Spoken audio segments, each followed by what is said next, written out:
जी हाँ, चोर मचाए शोर। और आप सभी को मैं इन चारों चोर में से एक चोर के बारे में बताने वाला हूँ, वो है अशोक चौधरी। आप लोगों को पता होगा कि प्रशांत किशोर जी जो है अशोक चौधरी के ऊपर 200 करोड़ के चोरी का आरोप लगाया है, वो भी पूरे प्रूफ के साथ, पूरे सबूत के साथ।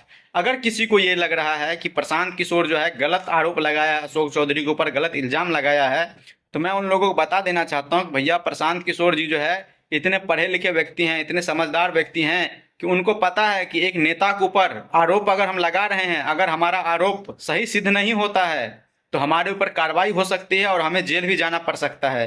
तो इतना पता है प्रशांत किशोर जी को। और आरोप कैसे लगाया है और किस तरह से लगाया है, साइड में मैं वीडियो चला दे रहा हूं, आप लोग देख लीजिए। अशोक चौधरी के पीए योगेंद्र दत्त 2019 में अशोक चौधरी जी ने 34 लाख रुपया में योगेंद्र दत्त के नाम पर विक्रम में 1 एकड़ जमीन, करीब करीब 1 एकड़ जमीन, 0.7 एकड़, 23 कट्ठा जमीन इन्होंने खरीदा। 76 डिसमिल जमीन है, जो 23 सवा 23 कट्ठा होता है, करीब करीब 0.7 एकड़।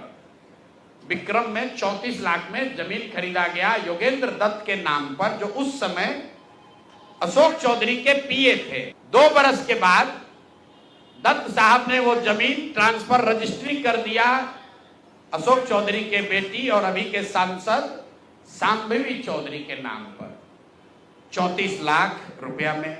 इसका डीड है, ये डीड आपको जारी करेंगे, आप देख लीजिएगा।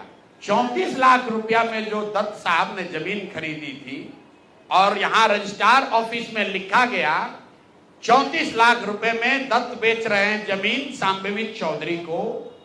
और एक दत्त साहब को पैसा कितना गया बैंक से? 10 लाख रुपया। वो बैंक का अकाउंट डिटेल है कि 2 साल के बाद जो जमीन अशोक चौधरी ने अपने पीए के नाम पर खरीदी थी, वही जमीन वापस 2 बरस के बाद अपने बेटी के नाम पर लिखवा लिया। और 34 लाख के रुपए के जमीन के एवज में अशोक चौधरी ने दत्त साहब को 10 लाख रुपया बैंक से भेजा। यहां तक भी बात ठीक है भाई, ये कह सकते हैं कि हम बाद में पैसा दिए होंगे। इसी बीच इनकी बेटी चुनाव लड़ने चली गई, तो इनकम टैक्स ने इनको नोटिस किया कि भाई आपकी जो प्रॉपर्टी है वो 34 लाख की है और बैंक में आप सिर्फ 10 लाख रुपया दिखा रहे हैं, बाकी का पैसा कहां? जमीन इनकी रजिस्ट्री हुई है, उसके 1 दिन बाद, तारीख नोट कर लीजिए, 20 फरवरी 2021 को 10 लाख रुपया इन्होंने अपने पीए के अकाउंट में डाला है। अकाउंट यहां पर डिटेल आपको दे देंगे। और 34 लाख रुपए का जमीन वापस इनसे ले लिया। जब इनकम टैक्स ने नोटिस रेज किया कि जमीन है 34 लाख का और अकाउंट में सिर्फ 10 लाख रुपया ही दिख रहा है, तो 4 बरस के बाद 27 अप्रैल 2025 को जमीन लिखवाया है 2021 में। इनका क्रेडिबिलिटी देखिए, जमीन रजिस्ट्रार ने लिख दिया, हम जाते हैं उसको खड़ा करके पूछता है भैया कहां है रुपया, कहां दिए? ये 19 में इन्होंने बेनामी जमीन खरीदी पीए के नाम पर, 21 में उस जमीन को वापस अपने बेटी के नाम पर लिखवाया। 10 लाख रुपया का ट्रांजैक्शन हुआ। जब इनकम टैक्स ने नोटिस रेज किया तो भाई साहब ने जान बचाने के लिए 27 अप्रैल 2025 को, मतलब बेटी के एमपी बनने के बाद, 25 लाख रुपया दत्त को, मिस्टर दत्त को फिर इन्होंने बैंक से ट्रांसफर किया। आपके जरिए अशोक चौधरी जी, जो अपने आप को महादेव का भक्त बताते हैं, हमको तो लक्ष्मी के ही भक्त ज्यादा दिखते हैं, महादेव के भक्त नहीं हैं, ये लक्ष्मी के भक्त हैं। अगर आपने 34 लाख रुपए की जमीन अपने पीए से अपने बेटी के नाम पर खरीदी, तो उसका भुगतान क्यों नहीं किया? 10 लाख ही क्यों भुगतान किया? और अगर आप कहते हैं कि 10 लाख ही भुगतान तय हुआ था, तो फिर बाद में 25 लाख रुपया 3 बरस के बाद इनकम टैक्स के नोटिस आने के बाद क्यों किया?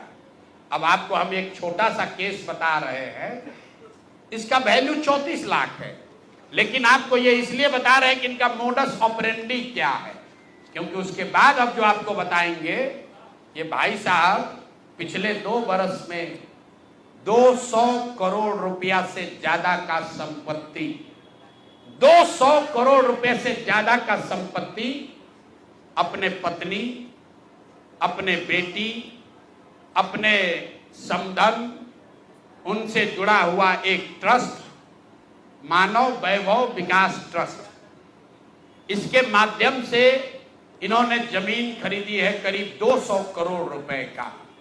और सारा डीड, एक एक जिस दिन का ट्रांजैक्शन है वो सारा डीड आपको यहां पर, आप चाहे तो उसका फोटोकॉपी ले सकते हैं। मैं एक बात क्लियर कर लूं, यहां जो मानव वैभव विकास ट्रस्ट है, हमारे पास उसके खिलाफ सबूत नहीं है। हम ये बता रहे हैं कि जब इनकी बेटी का एंगेजमेंट हुआ है, उसके बाद से अचानक से मानव विकास वैभव ट्रस्ट जो है, जो कुणाल साहब के परिवार से जुड़ा हुआ ट्रस्ट है, और उसमें यहाँ के बड़े कुछ पदाधिकारी भी हैं, जियालाल आर्य बहुत ईमानदार व्यक्ति हैं, वो भी ट्रस्टी हैं। तो मैं आपके जरिए उनसे भी आग्रह करूंगा कि सर, आप तो जीवन भर ईमानदारी के लिए आपका नाम हम लोग जानते हैं, ये बताएं कि आपके ये न्यास के माध्यम से सैकड़ों करोड़ रुपए की जमीन कहां से खरीदी जा रही है, ये पैसा कहां से आ रहा है, ये पैसा कहां से आ रहा है। क्योंकि इस ट्रस्ट के ट्रस्टी जो कुणाल साहब की पत्नी हैं, उनके बेटे हैं, इनमें और अशोक चौधरी के पत्नी के बीच में डेली का बैंकिंग ट्रांजैक्शन का रिकॉर्ड हम लोग के पास है। तो मैं अभी सिर्फ इतना ही आपको बता रहा हूं कि पिछले 2 वर्षों में जब अशोक चौधरी की बेटी की सगाई हो गई, तो सगाई से शादी के बीच में 38 करोड़ रुपए की जमीन पटना में खरीदी गई है। टोटल 38 करोड़ 44 लाख 40 हजार इतने रुपए का तो चेक से पेमेंट हुआ है। चेक से पेमेंट हुआ है 38 करोड़ 44 लाख 40 हजार। 12/5/2022 को पहली जमीन ली गई 23 करोड़ 40 लाख 30 हजार में। 12/5/2022 को एक दूसरी जमीन ली गई जिसकी कीमत है 8 करोड़ 89 लाख 70 हजार। 8 दिन के बाद 20 मई 2022 को फिर एक तीसरी जमीन ली गई जिसका वैल्यू है 3 करोड़ 44 लाख 41 हजार। फिर 2 महीने के बाद 14 अप्रैल 2022 को जमीन खरीदी गई 7 करोड़ 20 लाख का। फिर 4 दिन के बाद 18 जुलाई 2022 को जमीन खरीदा गया 15 करोड़ 50 लाख का। और ये सारी जमीन इंगेजमेंट और शादी के बीच के डेट है, उतना ही आपको बता रहे हैं। और ये सारी जमीन का मालिकाना हक अशोक चौधरी के पत्नी या सायन कुणाल, उनकी माताजी अनीता कुणाल या उनसे जुड़ा हुआ जो ट्रस्ट है उसके नाम पर है।